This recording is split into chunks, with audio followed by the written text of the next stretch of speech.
on est un artiste et qu'on arrive à la direction d'une institution comme celle-là, il y a un temps d'adaptation, de compréhension, de rencontre avec un certain nombre d'acteurs, que ce soit les acteurs de l'équipe, dans un premier temps, du théâtre, les acteurs culturels du territoire, les politiques, voilà, tous ceux qui font en fait qui sont liés à ce centre dramatique national de l'intérieur ou de l'extérieur. Donc il y a eu une première phase comme ça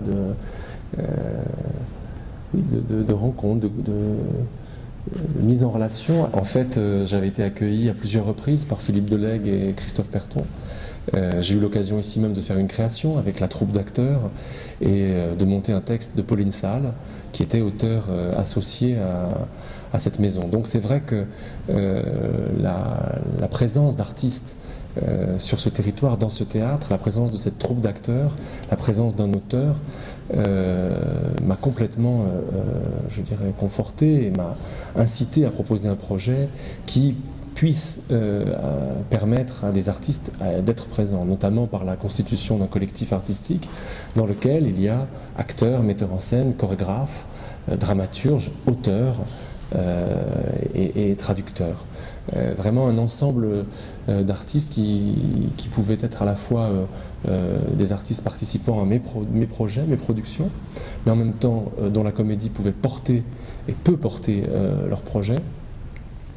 Et puis aussi chacun pouvant participer au projet des uns et des autres, prendre part à la formation, pouvant aussi faire la médiation sur des spectacles qui pouvaient être accueillis ici, et puis également être finalement un vivier de réflexion, une cellule de pensée, un lieu comme ça d'intelligence et de discussion autour de l'art et de l'art du théâtre dans la comédie de Valence, voilà. Et puis sur le territoire.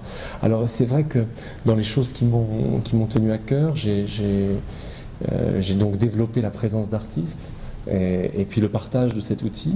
Ensuite, il y a toute la question du territoire, donc de l'itinérance et de la comédie itinérante. Ça a été très important pour moi, bon, d'autant que de par mon histoire stéphanoise, une sorte d'héritage de l'aventure de Jean d'Asté et de la comédie de Saint-Étienne, je dois dire que le travail initié ici dans les communes d'Ardèche et de la Drôme était une chose qui m'intéressait véritablement. Le fait d'arriver dans un théâtre, il y a tout un tas de questions sur comment le public, comment on s'adresse au public et comment le public va pouvoir s'approprier le projet que vous leur proposez. Donc j'avais d'une certaine manière compris et je me situe dans une vraie continuité de l'histoire de cette maison, et en même temps en marquant quelques nouveautés, quelques développements, quelques prolongements, plus qu'une rupture. Et c'est vrai que une chose qui a été assez étonnante, c'était cette présentation de saison, la première présentation de saison d'un tout jeune directeur de théâtre. C'est que du jour au lendemain, il vous tombe dessus un certain nombre d'éléments que vous n'avez pas du tout anticipés quand vous étiez en compagnie, mais qui sont des éléments stimulants. Voilà. Donc, tout d'un coup, vous devenez l'animateur d'une équipe, d'une grande équipe, et celui qui établit un dialogue avec le public, en tout cas une première rencontre avec le public. Le fait qu'on soit tous les membres du collectif, Olivier Balazuc, Nora Krief, Éric Massé, Angélique Clérand, Catherine Ayou-Nicolas, Thierry Thionyang, Séverine Magua, et Lancelot Amelin et moi-même, à présenter la saison en se relayant au niveau de la présentation des spectacles, de la parole.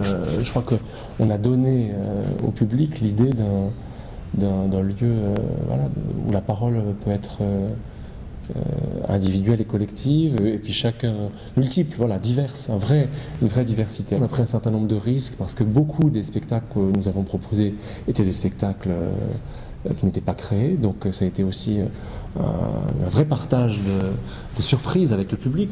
Voilà, et je dois dire que cette première saison, là, au mois de mars 2011, on peut dire qu'à l'heure actuelle, il y a à peu près 36 000 spectateurs qui sont venus dans le théâtre, ce qui est assez important.